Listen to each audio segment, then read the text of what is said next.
Hi, this is Mrs. Anderson. This video is one of several in a series that are preparing you to pass the polynomials capstone test. In today's video, I'm going to show you how you can know things about a graph of a function that's in standard form. All of the examples in front of you are standard form. And you can know things about the graph without actually even seeing it. So I'm going to tell you some key features, and I'm going to use the degree, the lead coefficient, and the y-intercept to help me know some things about the graph, and then I'm going to bounce over to Desmos and show you the graphs.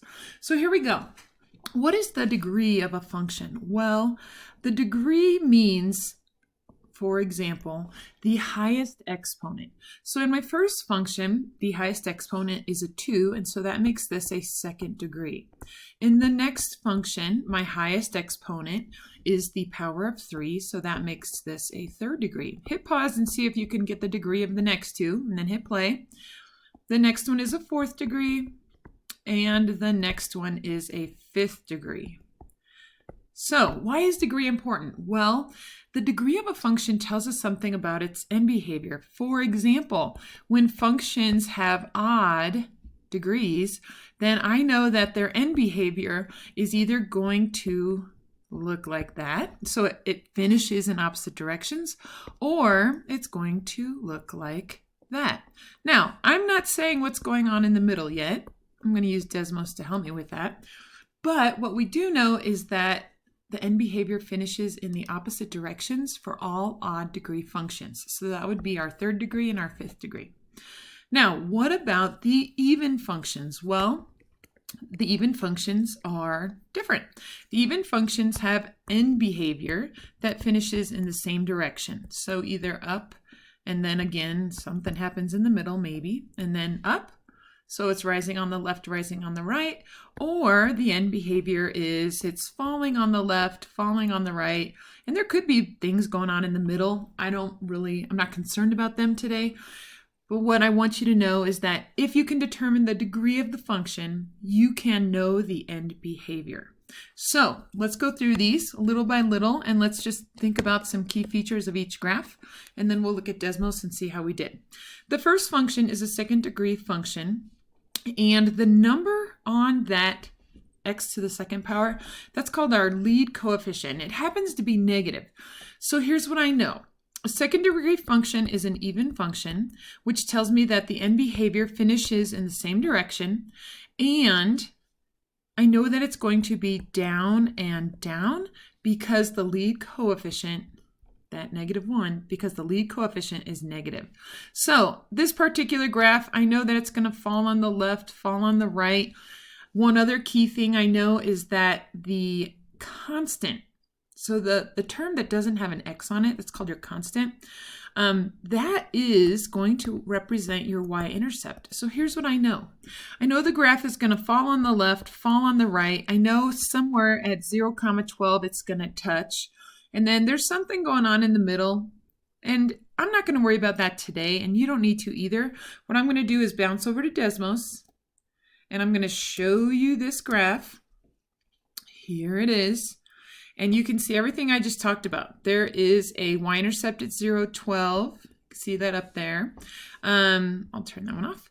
And we can see that the graph falls on the left and it falls on the right. And that's it. So again, I use the degree and the lead coefficient to determine the end behavior. And I also know the y-intercept because it's that term without the x. Okay, let's go back to the other examples and see how we can do on them. So let's look at the second function. This is a third degree function, and I noticed that the lead coefficient is a +1. Now, odd functions, they have end behavior that finish in opposite directions, and when your lead coefficient is positive, I know that it's going to rise on the right and fall on the left. Now, what's happening in the middle? We're not going to worry about that today. We know the end behavior, and we also know that at some point it's crossing 0,6, and so that's right up here. Now, those are some really good key features. Let's bounce over to Desmos and I'll show you this one. This graph looks like this. So again, you can see that we're falling on the left-hand side of the graph. It goes down, down, down forever. We're rising on the right side. It goes up, up, up, up, up forever. And sure enough, we cross at 0,6. That is our y-intercept. Okay, we're going to do 2 more examples. So let's bounce back over there. Look at the next one, number 3. So this one, maybe you hit pause and try to figure out some things before I say them. That next function is a 4th degree, which makes it even. And remember, even functions finish in the same direction. So they either go up and up or down and down. Now, our lead coefficient, once again, we've got a positive number. It happens to be a positive 1. It could be any positive number, and this will still apply. If it's an even function and the lead coefficient's positive, we know that the end behavior is that it's going to rise on the left and rise on the right. Now, what's happening in the middle? Again, not going to worry about it today, but I do know one thing for sure. I know that I have a y-intercept at 0, -4. So I know at some point we're going to cross right down here at -4. Okay, let's bounce over to Desmos, take a peek at this graph. Again, it is even, and the lead coefficient is positive. And there we go. Sure enough, I've got that y-intercept at 0, -4. I've got a graph that goes up, up, up. So it rises on the left, it rises on the right, forever and ever and ever. And that is because even functions have end behavior that finish in the same direction, up and up or down and down. Okay, we have one more. If you haven't hit pause yet to try these without me, hit pause and see how you can do on this last function. Here we go. So this one, this is a 5th degree function, and the lead coefficient is negative. It happens to be a -1. I kept them all pretty simple today, just -1s and positive 1s, but any negative number would do the same thing. So this is an odd function. The lead coefficient's negative, and here's what we know. Odd functions have end behavior that finish in the opposite directions. Now, we saw this on the function that was the second one we did today, but here's what's going to happen. Because the lead coefficient is negative, my graph is going to rise on the left and it's going to fall on the right. And, you know, something's going to happen in here.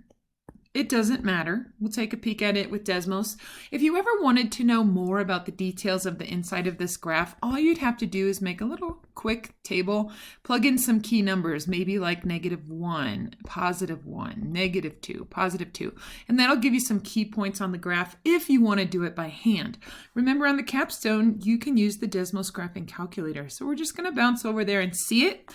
The other thing we do know for sure is this. The graph crosses at 0, -2. That is my y-intercept. So at some point, it's going to cross down here, do something. Okay, let's take a peek at that graph. It's kind of an interesting one. I've got that one ready for you. Take a peek at that. So again, this is 5th degree. The lead coefficient is negative, so the end behavior is that it is rising on the left. It goes up, up, up, up, up, up, up. And it is falling on the right. It's going down, down, down, down, down, down, down, forever and ever and ever. I can zoom out, zoom out, zoom out. I can always hit that home button, go back to my first screen. Now, in the middle, we've got some fun little bounces and stuff, and I'll talk about that more at other times. But remember I said we're going to cross at 0, -2, that y-intercept? There it is. Okay, well that does it for today's video. I hope you're understanding graphs that are in, or functions that are in standard form. I hope you can find the degree in the lead coefficient and use that to know the end behavior. And also I hope you can find the y-intercept. I'll see you next time.